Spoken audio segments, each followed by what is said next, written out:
The Deity, Part 1. Springfield Girls High School stood on a wide land at the edge of the city. The buildings were tall and beautiful.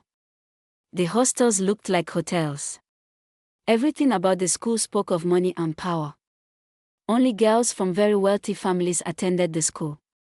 It was a boarding school. Students lived there all year. Their lives looked free, almost like life in a university. But there was something strange about Springfield. There were no male teachers. Every teacher was a woman.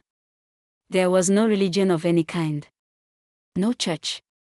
No mosque. No prayers. The school rules were clear and frightening. You either belonged to a cult, or you waited to become a sacrifice for one. Many students joined out of fear. Some joined out of curiosity. Few joined for power. Among all the students, 3 girls ruled the school.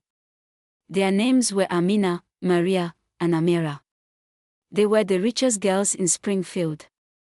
Their parents were powerful and well-connected. People whispered their names in fear. Students avoided their path. Teachers kept their distance. Everyone knew these girls were dangerous. They were called the school baddies. Amina was tall and cold. Her eyes were sharp and always watching. Maria was beautiful and cruel, with a smile that hid darkness. Amira was quiet but deadly, always calm, always in control. Together, they were unstoppable. They belonged to the strongest cult in the school. It was called the Daughters of Vashti. At night, when the school lights went low, their power rose. Strange symbols marked their doors. Whispers followed them through the corridors. No one dared to question them. By day, they walked through the school with pride. Their uniforms were always perfect. Their steps were confident. They acted like queens, and everyone treated them as such. Springfield was their kingdom. Then one morning, everything changed. The class teacher walked into the classroom with a new girl.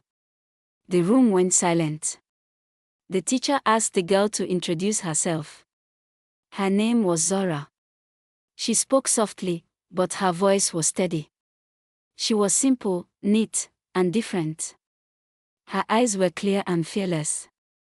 There was something calm about her presence.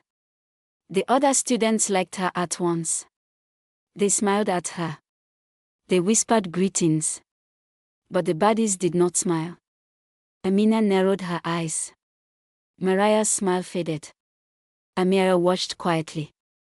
They felt it instantly. Zara was a threat. They did not know why.